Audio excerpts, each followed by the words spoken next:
출애굽기 32장 7절부터 14절까지 말씀입니다. 함께 봉독하시겠습니다. 여호와께서 모세에게 이르시되 너는 내려가라. 내가 애굽 땅에서 인도하여 낸 네 백성이 부패하였도다. 그들이 내가 그들에게 명령한 길을 속히 떠나 자기를 위하여 송아지를 부어 만들고 그것을 예배하며 그것에게 예물을 드리며 말하기를 이스라엘아, 이는 너희를 애굽 땅에서 인도하여 낸 너희 신이라 하였도다. 여호와께서 또 모세에게 이르시되 내가 이 백성을 보니 목이 뻣뻣한 백성이로다. 그런즉 내가 하는 대로 들으라. 내가 그들에게 진노하여 그들을 진멸하고 너를 큰 나라가 되게 하리라.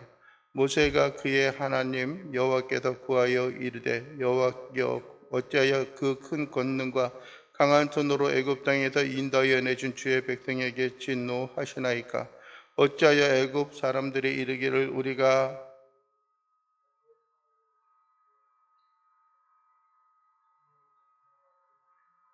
지면에서 진멸하려는 악한 의도로 인도해 내었다고 말하게 하시려 하나이까?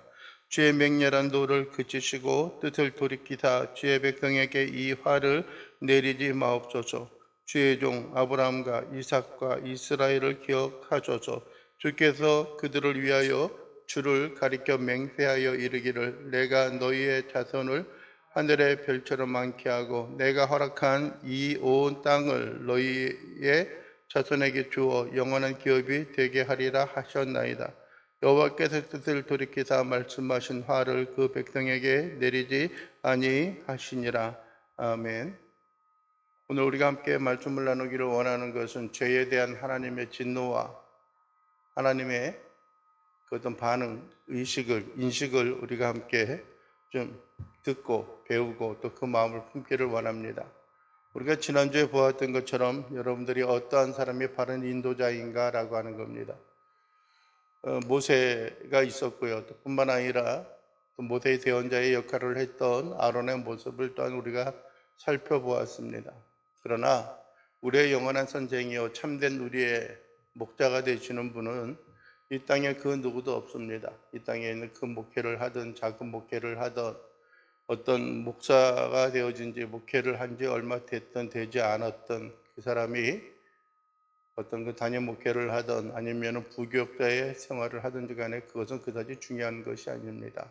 문제는 하나님께서 원하시는 것, 하나님의 뜻을 그들의 마음과 삶 속에 얼마나 간직하고 있고 그것을 갈망하고 그것을 추구하느냐라고 하는 것입니다.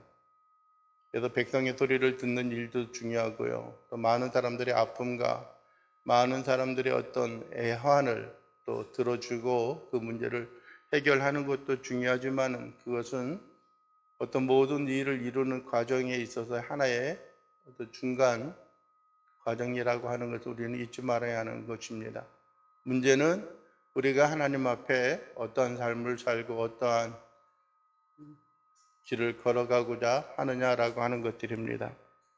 오늘 7절에서도 하나님께서 그렇게 말씀하시죠. 여호와께서 모세에게 이르시되 너는 내려가 네가 애굽 땅에서 인도하여 낸 누구 백성이라 그래요? 네 백성이 부패하였도다라고 말씀을 합니다. 이 말씀을 보면서 참 뭐랄까요? 왜 하나님은 내 백성이라고 안 하고, 왜냐하면 애굽 땅에서 10가지 재앙을 내리고 심지어는 장자를 쳐서 죽게 하시면서 양을 잡아서 집 문설주에 바르게 하여 그들을 사망을 넘어가게 하셨음에도 불구하고 하나님께서는 그 이스라엘 백성들, 애굽에서 나온 그 이스라엘 백성들을 나의 백성, 즉 하나님의 백성이라고 하지 아니하고 내 백성, 모세야 내 백성이다라고 말씀하고 있다라고 하는 것입니다. 혹시 어떤 요즘에도 그러한 모양과 모습을 간직하고 있는 것이 아닐까라고 하는 겁니다. 주 예수를 믿으라 그리하면 너와 내 집이 구원을 얻으리라. 예수 믿으세요. 예수 믿으면 구원을 얻습니다 라고 말을 하고 초대교회의 복음에 대한 우리나라에도 그랬고요. 복음에 대한 어떤 하나의 원리와 원칙들을 이야기합니다. 그래서 많은 사람들에게 어떤 주입적이고 암기적으로 이야기하는 것이 있어요. 예수를 믿으면 구원을 받습니다. 당신의 과거의 삶이 어떠했든지 또 현재의 삶이 얼마나 여러분들에게 있어서도 그렇고 다른 사람에게 있어서도 그렇고 여러분들이 그것이 만족스럽든 만족스럽지 않든 또 앞으로 우리의 인생의 삶이 어떻게 전개되어질지라도 우리가 예수를 믿으면은 그 무엇에 상관없이 우리가 구원을 얻습니다. 구원을 받습니다. 라고 우리가 교훈하고 교육하고 가르칩니다. 이것은 맞습니다. 우리가 예수를 믿는 것 외에 다른 어떤 것도 필요가 없습니다. 지식도 필요 없고요. 물질도 필요가 없습니다. 초대교회에 많은 헌신된 사람들이 주의 몸된 교회와 구제와 선교 사역을 위하여 모든 가산을 팔고 하나님 앞에 드렸지만은 그것으로 인하여 구원을 받은 것이 아니라 구원을 받은 그 마음의 그 열정들이 그 일에 헌신하게 하였던 것이 사실이기 때문에 그렇습니다. 즉 여러분들이요, 우리가 하나님의 백성으로 살아가는 일은 다른 어떠함이 아니라 우리가 전적으로 하나님을 의뢰하고 하나님을 믿고 따르는 그러한 일들이 필요합니다. 예수님이 나의 모든 죄를 지고 돌아가셨기에 내가 이제 하나님의 자녀가 되었다라고 하는 것입니다. 그런데 오늘 말씀에서는 여호와께서 모세에게 이르시되 너는 내려가서 네가 애굽 땅에서 인도하여 낸 네 백성이 부패하였도다. 네가 인도하여 낸 네 백성이 부패하였도다. 여러분들의 성도, 즉 우리가 하나님을 믿고 따른다고 하는 사람들의 마음의 태도가 어떠합니까? 우리는 여러분들이 하나님을 바라는 것보다도 우리가 앞에서 우리를 인도하여 낸 모세는 어찌 되었는지 우리가 알 수 없다라고 했던 것처럼 우리는 때때로 하나님을 바라고 하나님을 소망하면서 믿음과 신앙생활을 하는 것들이 아니라 사람을 바라보고 사람을 의지하면서 살아갑니다. 교회 목사를 바라보고 살아가는 경우들도 있고요. 그래서 교회 목사의 말이라고 한다면은 여러분들의 그 말이 성경하고는 상관이 있든지 없든지 별로 관심이 없고요. 그 말을 찰떡같이 믿고 따릅니다. 또 믿고 따르지 말라라고 하는 것들이 아닙니다. 어떠한 사람들은요, 그 말도 믿지 않아요. 세상에 있는 과거의 습관과 과거의 행습에 대해서는 절대적으로 그것을 신뢰하고 순종하고 있지만은 여러분들이 하나님의 말씀에 대해서는 우리가 지금 길을 닫고 우리가 멀어져 가고 있는 것은 아닌가라고 하는 것입니다. 그러면서 이야기하는 것이 네 백성이 어떻게 했다고요? 부패하였다라는 겁니다. 즉 타락하였다는 거예요. 썩었다라고 하는 거예요. 썩은 것은 어떻게 내야 합니까? 도려내야 하는 것들입니다. 그러지 않으면은 썩은 걸 그대로 놔두게 되면은 그 주변에 있는 그 다른 어떠한 것들도 같이 썩어서 사용할 수 없게 되어지고 우리에게 무익하게 되어지기 때문에 그렇습니다. 여러분들이요, 어떤 하나님은 그들에게 말하기를 내 백성이 타락하였다라고 부패하였다라고 이야기합니다. 8절에도 뭐라고 그래요? 그들이 내가 그들에게 명령한 길을 어떻게 속히 떠나 자기를 위하여 송아지를 부어 만들고 그것을 예배하며 그것에게 제물을 드리며 말하기를 이스라엘아 이는 너희를 애굽 땅에서 인도하여 낸 너희 신이라 하였도다. 그들이 즉 부패하고 타락한 그 이유 가운데 하나를 뭐냐면은 송아지의 신상을 만들어서 그들이 섬기고 있다라고 하는 거예요. 사람이 살다 보면은요, 사람이 어떤 생활하다 보면은 때로는 과거로 회귀되는 돌아가는 그러한 경우들도 있습니다. 과거의 습관으로 살아가는 경우들도 있어요. 그냥 하는 말대로 좀 실수할 수도 있지 않느냐라고 하는 겁니다. 네, 물론 그렇습니다. 우리가 살아가면서 실수할 수도 있고요. 때로는 우리가 살아가면서 잘못된 판단과 잘못된 결정을 할 때도 있습니다. 그러나 그것이 그렇게 단순히 간단하게 할 수 있는 일이 결코 아니다라고 하는 겁니다. 죄를 범할 수도 있죠. 네, 물론 그렇습니다. 죄를 범할 수도 있습니다. 그런데 문제는 그러한 행동과 그러한 삶의 모습이 너무나 당연하고 너무나 합당한 것으로 여기고 있기 때문에 그것이 문제가 되어지는 것들입니다. 여러분들이 우리의 마음과 삶에 있어서는 때때로 실수하고 실패할 수 있는 것들이 있습니다. 때로는 하나님의 영광을 가리우는 그러한 일들도 있습니다. 때로는 여러분들이요 거짓을 행함으로 말미암아 거짓말을 행함으로 말미암아 다른 사람의 마음을 아프게 하거나 그것으로 인하여 우리의 유익을 얻고자 하는 그런 행위를 할 수도 있습니다. 아니면 사탕 발림으로 많은 사람들의 마음을 흔들리게 하여서 그들이 여러분들이 얻는 그 일에 있어서 그들이 수고하고 애쓰는 그런 일들도 있을 수 있습니다. 그러나 여러분들이 우리는 중요한 것은 그러한 일들이 혹 우리가 행할 수 있는 그러한 일들이 너무나 당연한 것으로 여길 수 있다라고 하는 것이 문제가 되어지고 있습니다. 여러분들이 모세는 만약에 모세가 있었다고 한다면은 아마 금송아지를 만들거나 하는 그러한 일이 발생하지 아니할 수 있지 않았을까 하는 생각을 합니다. 첫째는 모세가 어찌 되었는지 우리는 알 수 없다. 우리를 인도한 신을 만들라라고 하는 겁니다.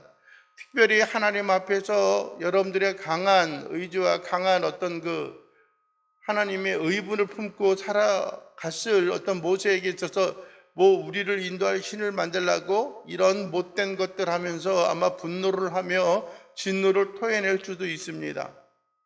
그런데 여러분들이요, 모세에게는 하나님이 그에게 묻습니다. 내 백성이 부패하였다라고 하는 것이고 그들이 이렇게 부패하였다라는 겁니다. 우리의 곁길로 가는 것들에 대하여. 그러나 한 번 정도 우리의 실수와 우리의 삶을 눈감아줄 수 있는 그런 부분이지만은 하나님께서는 그러지 아니하셨다라고 하는 겁니다. 9절에 볼까요?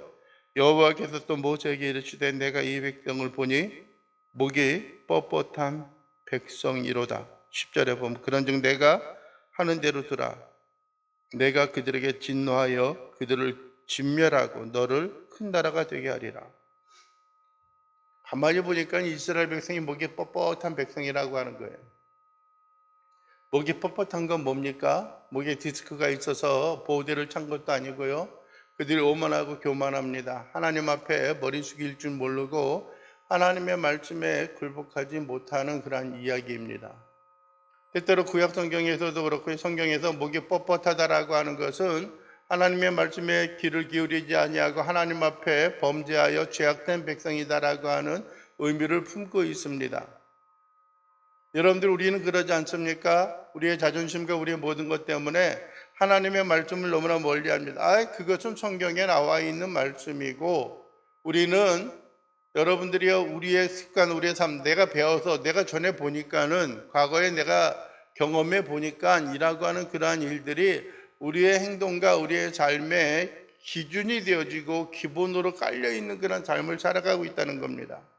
우리는 여러분들 우리의 과거의 지식과 경험, 습관들, 다른 사람에게서 들어봤던 그러한 일들이 중요한 것들이 아니라 하나님이 하나님의 말씀을 통하여 성경을 통하여 우리에게 어떠한 말씀, 어떻게 이야기하시는가 라고 하는 것이 더욱더 중요하다고 하는 것입니다. 그래서 우리는 끊임없이 하나님의 말씀에 귀를 기울이는 것들이 필요합니다. 하나님의 말씀을 끊임없이 묵상하는 일들이 필요합니다.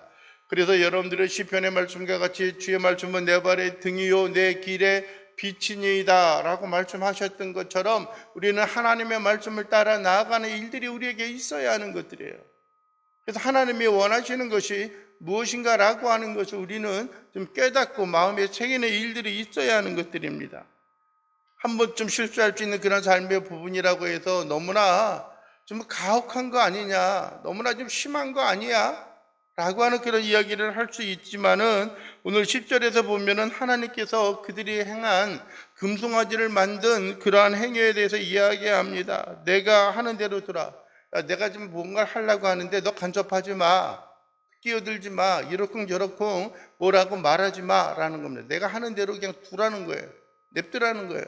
냅둬. 내가 이렇게 행할 테니까 하는 거하고 똑같은 거예요. 근데 무슨 이야기냐면은 내가 그들에게, 즉 누구예요? 그들은 이스라엘 백성들에게 어떻게 하겠다고요? 진노한다라는 겁니다. 그들을 어떻게 해요? 그래서 진멸하고 그리고 반대로 너는 누구예요? 모세는 큰 나라가 되게 하리라라고 하는 겁니다. 모세야 나름대로 너는 열심히 충성하고 그렇게 살아왔지. 그런데 저 백성들을 보니까는 목이 뻣뻣하고 부패한 백성들이니까는 내가 한 가지 일을 행할 건데 너 간섭하지 마. 그냥 내가 하려는 대로 그대로 놔둬. 뭐냐면은 내가 그들에게 진노하여서 그들을 어떻게 해요? 진멸할 것이다라는 겁니다. 예?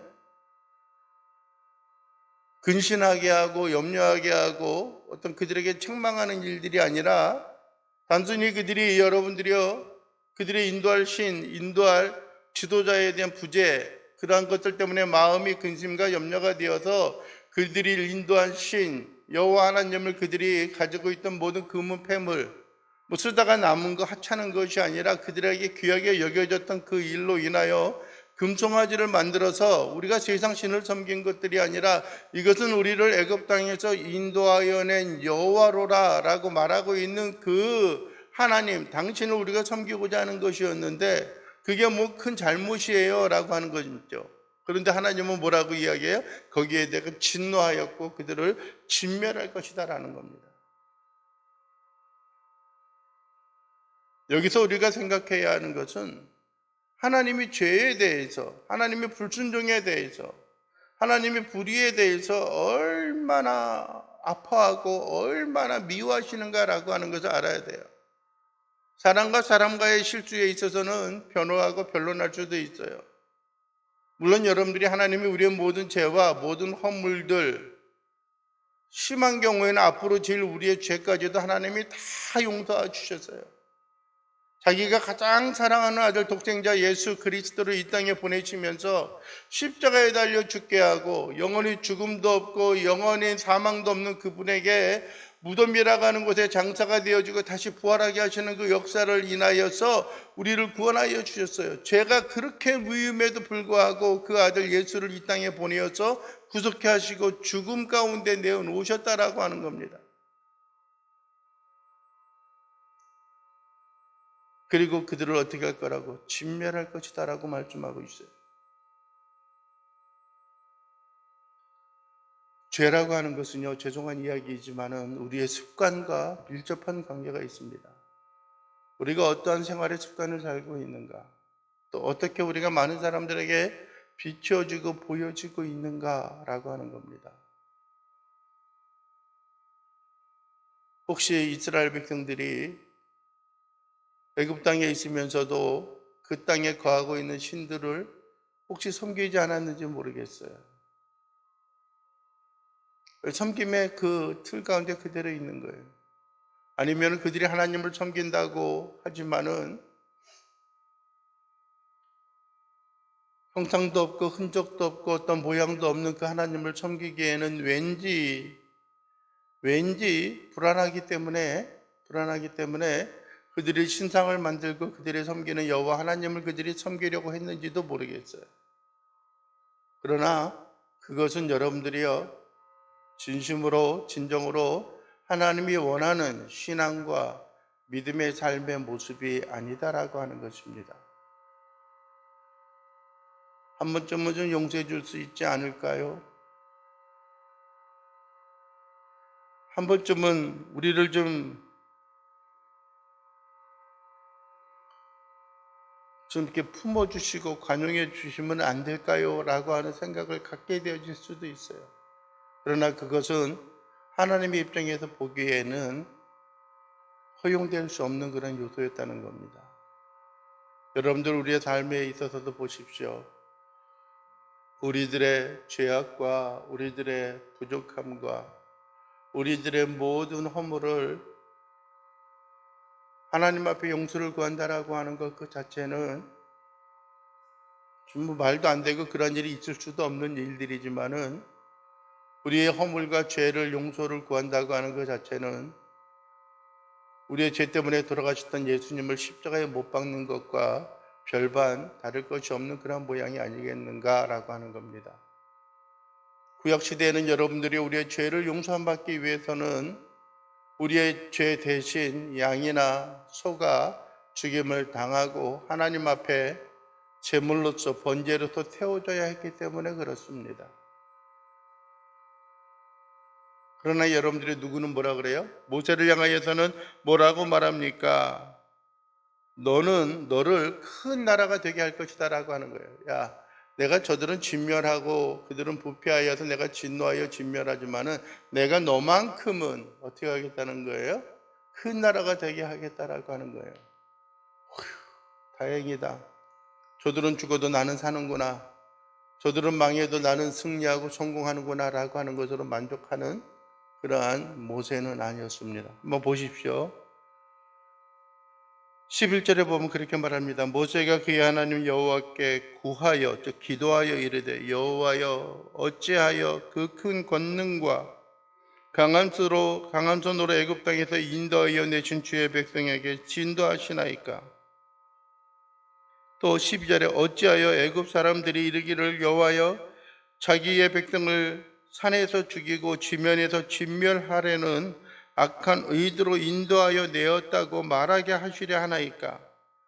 주의 맹렬한 노를 그치시고 뜻을 돌이키사 주의 백성에게 이 화를 내리지 마옵소서. 즉 뭐예요? 모세가 무슨 이야기를 하는 거예요?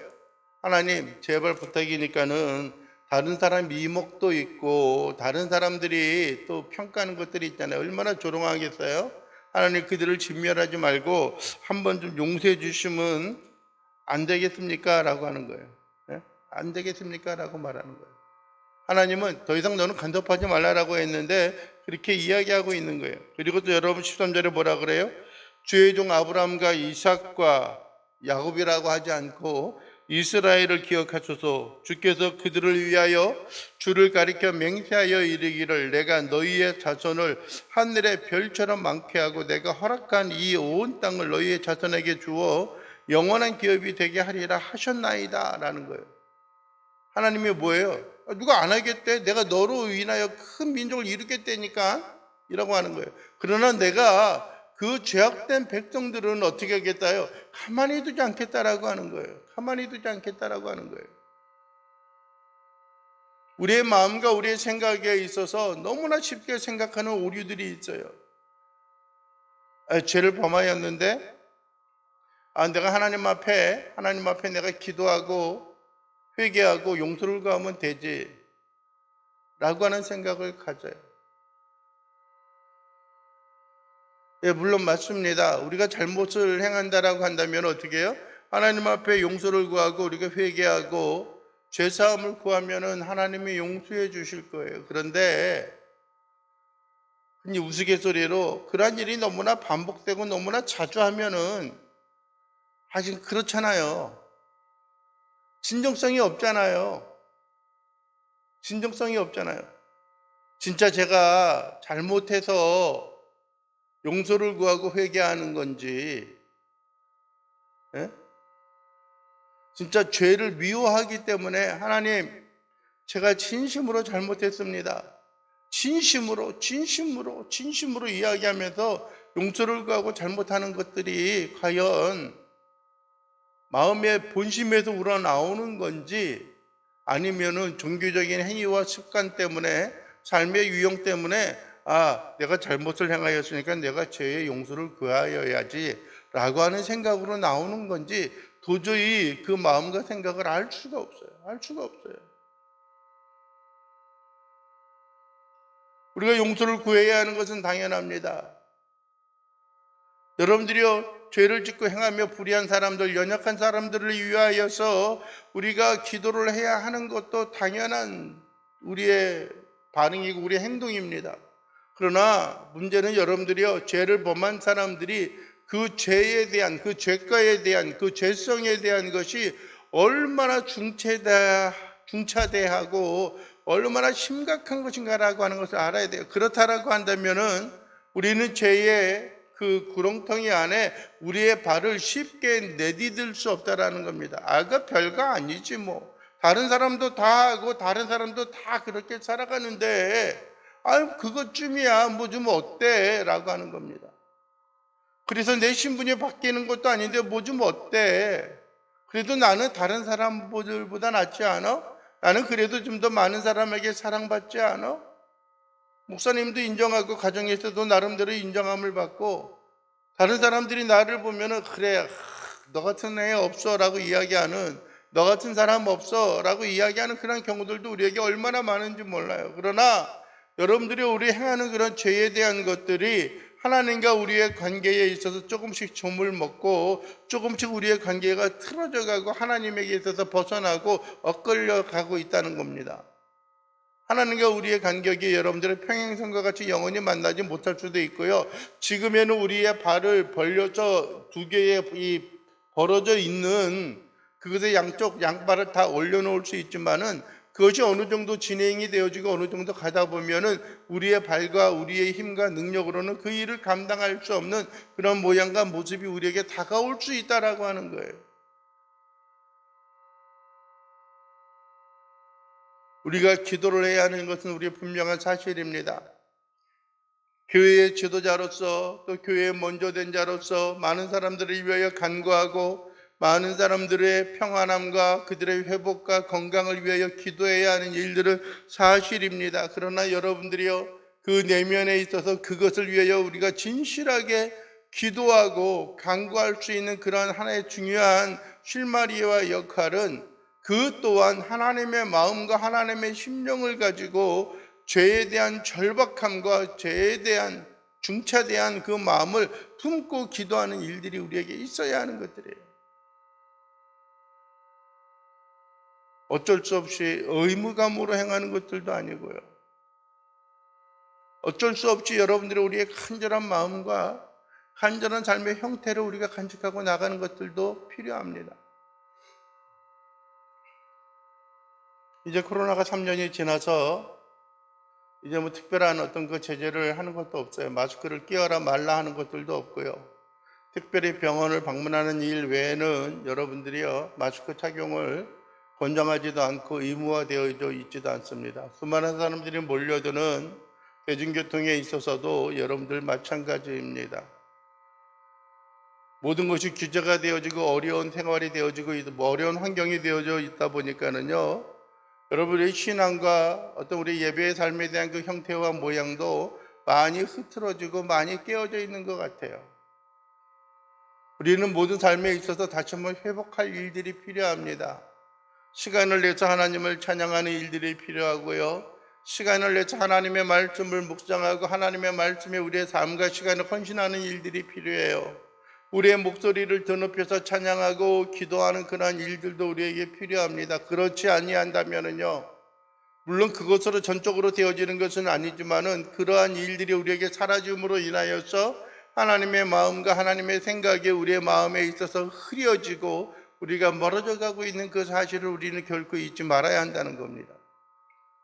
사랑하는 하나님의 자녀요, 하나님의 백성들이요, 우리의 마음과 심령이 하나님의 마음과 같이 죄에 대하여 하나님이 진노하고 분노하는 그런 일들에 대하여서 우리가 동일한 마음을 갖게 되기를 원합니다. 예수님께서 절기가 맞이하고 있어서 예루살렘 성에 모여있는 수많은 인파들을 바라보았습니다. 그들이 모여드는 이유가 뭐예요? 하나님 앞에 절기를 지키는 거예요. 예물을 드리고 제사를 드리는 것들이고 하나님 앞에 헌물을 드리는 일들이었어요. 그런데 문제는, 그리고 나서 생기는 일들이 무엇이었냐면은 예수님께서 유월절에다가 와셨을 때에 가만히 성전에서 보니까는 어떤 사람들이 있어요? 동전 바꾸는 자들이 있어요. 짐승을 파는 사람들이 있어요. 그러니까 예수님께서 어떻게 하셨어요? 채찍을 만들어서 그들을 다 때리시고 그 상을 뒤에 엎으셨어요. 그러니까 사람들이 뭐라 그랬을까요? 가만히 보면 사람들의 반응은 나오지 않아요. 그러나 마음속에 그랬을 거예요. 아, 좀 너무한 거 아니야? 꼭 저렇게까지 해야 돼? 아, 우리가 왜 여기서 짐승을 파는데, 하나님 앞에 온전한 제물을 드리려고 짐승을 파는 건데 꼭 그렇게 해서 말이야, 채찍으로 다 때려가지고 몰아내야 돼? 우리가 왜 동전을 바꾸는데 하나님 앞에 온전한 예물을 드리기 위해서 바꾸는 거야. 우리나라에도 그런 것들이 있어요. 지금은 이제 좀 많이 변화되어지고 바뀌어졌죠. 옛날에 그 10원짜리 동전 있잖아요. 어떻게 보면 10원짜리 동전이 50원짜리 동전보다 더 컸던 것 같아요. 네? 그런데 좀 지나고 나니까는 10원짜리 동전이 1원짜리 동전만 해지고 색깔도 좀 연해졌어요. 그래서 그 전에 하는 이야기가 뭐였냐면은 10원짜리 동전을 만들기 위해서는 10원이 필요한 게 아니라 재료비만 15원, 16원 뭐 더 많이 든다라고 하는 거예요. 더 많이 든다고 하는 거예요. 그러니까 10원짜리를 만드는 데 있어서 들어가는 원가 비용이 더 많이 드니까는 뭐 10원짜리를 바치는 것만큼은 좀 괜찮지만은, 그렇다고 10원짜리 10,000원을 바꿔가지고 그거 10,000원 드리면은 좋아할 사람은 별로 없겠지만은, 그 옛날에 어떤 그 예수님 당시에 있었던 그 시대도 그랬던 거예요. 그들이 그 쓰여 있는 액면가보다도 실제 원가가 좀 적으니까는 제대로 된 원가와 그 일치하는 그러한 금액을 하나님 앞에 드리기 위해서 동전을 바꿨다라고 하는 거예요. 바꿨다고 하는 거예요. 그래서 어떤 사람은 10원짜리를 다 모아가지고 그것을 녹여가지고 구리로 파는 사람들도 있었어요. 그게 돈이 더 남으니까는. 여러분들이요, 우리는 마음 한구석 나름대로 또 정당한 이유가 있어요. 설득력이 있는 것들이 있어요. 그러나 그 속에, 그 내면에 감추어져 있는 죄에 대한 생각이 좀 도사리고 있다라고 한다면은 우리는 그 일들에 대해서 여러분들이요 심각하게 생각하고 그것에 대해서 분노하고 그것에 대해서 안타까워하는 일들이 우리에게 있어야 한다는 거예요. 모세는 하나님의 마음을 가지고 하나님의 의와 하나님의 존귀함, 하나님의 영광을 가지고 기도하였던 거예요. 하나님, 과거에 이렇게 행하겠다고 말씀하지 않았습니까? 하나님, 만약에 이 호렙산, 이 시내산에서 이 백성들을 다 죽이면은 하나님께서 그들을 애굽 땅에서 구원하여 내려고 했던 것들이 여러분들이요, 많은 사람들이 이야기를 그 산에서 죽이려고 구현했다고 말하지 않겠냐는 거예요. 하나님, 그건 아니잖아요. 그건 아니잖아요 하는 거예요. 여러분들이요, 그러면서 모세는 간절한 마음으로 기도했어요. 그들로 영원한 기업이 되게 하겠다고 하지 아니하였습니까? 라고 하는 거예요. 그러니까 과거에 있었던 모든 어떤 믿음의 선친들, 과거에 있는 조상들에게 주어졌던 그 모든 약속들, 또 하나님의 그 행하였던 그런 역사들, 그것을 다 끄집어내가지고 하나님의 마음을 흔들고자 하는 거예요. 흔들고자 하는 거예요. 그들을 진멸하고자 하는, 그들에게 진노하여서 그들을 진멸하고자 하는 그 마음을 흔드는 거예요. 흔들어가지고 어떻게 해요? 하나님, 다시 한번 그들에게 기회를 주시옵소서, 다시 한번 그들을 용서하여 주시옵소서라고 하는 간절한 마음이 그들에게 있는 거예요.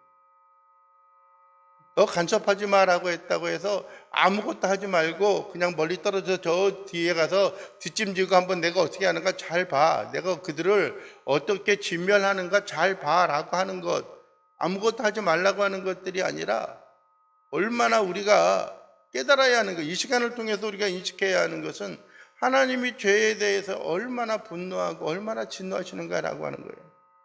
그리고 마지막 14절에 그렇게 말합니다. 여호와께서 뜻을 어떻게 했다 그래요? 돌이키사 말씀하신 화를 그 백성에게 내리지 아니하시니라 라고 말합니다.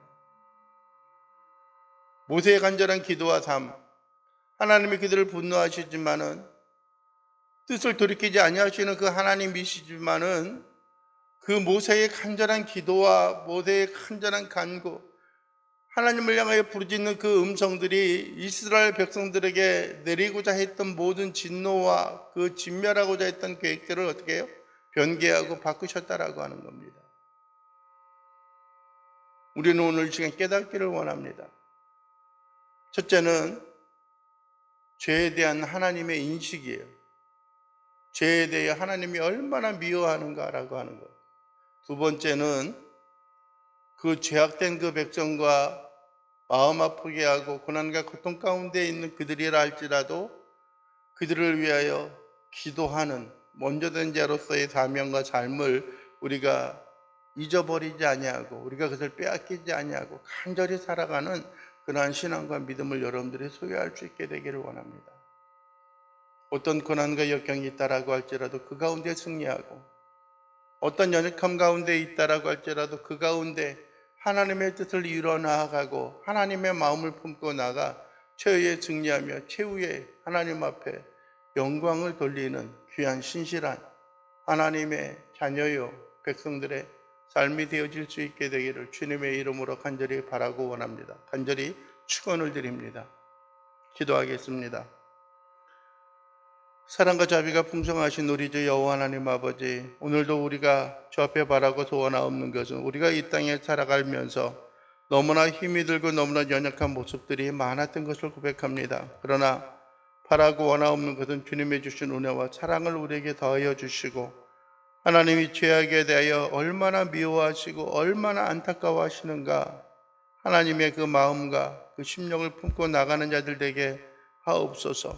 죄악을 멀리하게 하시고 늘 간구하며 기도함으로 인하여 주의 뜻과 역사를 이 땅 가운데 이루어 나갈 수 있는 귀한 믿음의 자녀 백성들 되게 하옵소서. 예수 그리스도의 이름으로 기도하옵나이다. 아멘.